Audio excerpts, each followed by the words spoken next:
không được.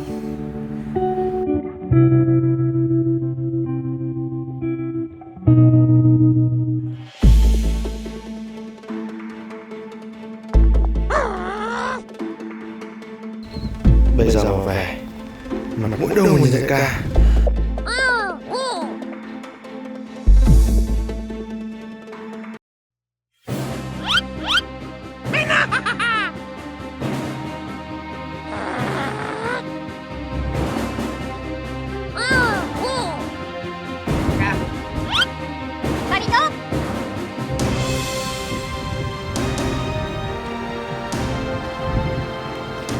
Thế mày đến đây, có chuyện gì?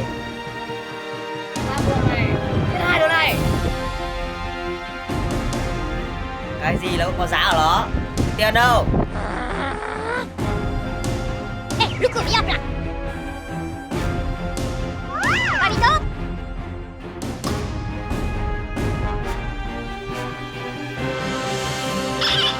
Wow. Ok. Tôi mặc cái đi. Đi. Được đã. Lần này, ta sẽ đi cùng chúng mày. Được thôi. Ê, Ok.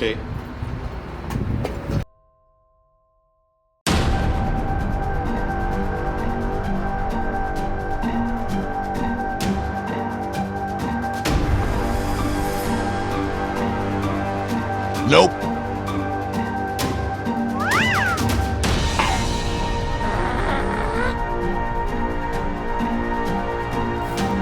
Chúng mày, lên. này, Làm sao? tuy mày là người trả tiền, nhưng ở đây, tao là người ra lệnh. Mày thích như nào? Được thôi. Mày, đi.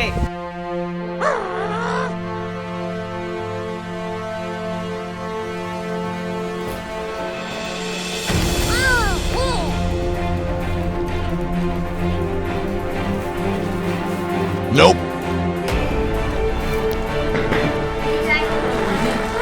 Không có tiền.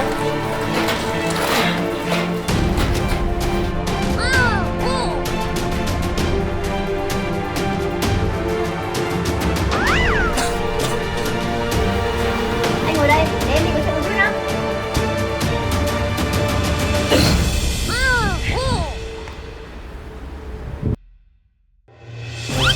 Nope.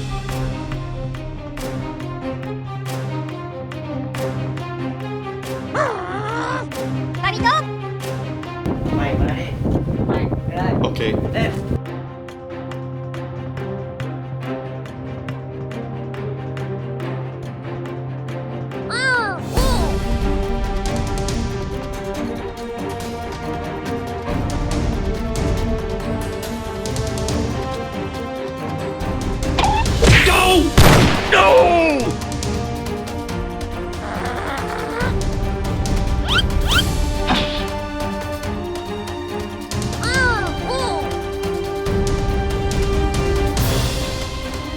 Nope.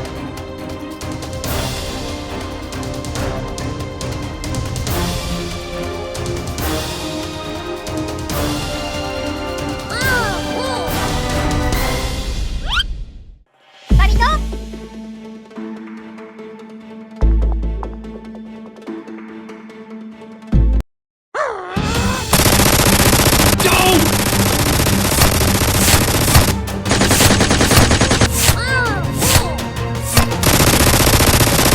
Nope.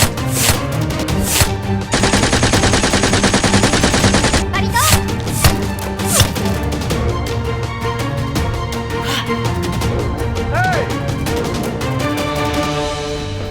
Có chuyện gì? Vào trên kia, lên trên đảo thôi. Đi.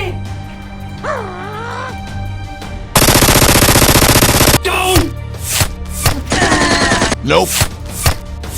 Đuổi đó, đi. Ok.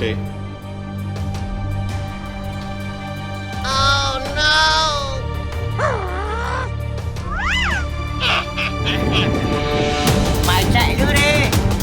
Ta đi tốt. Nope. Nope.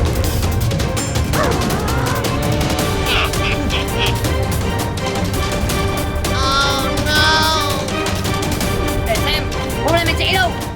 Đuổi.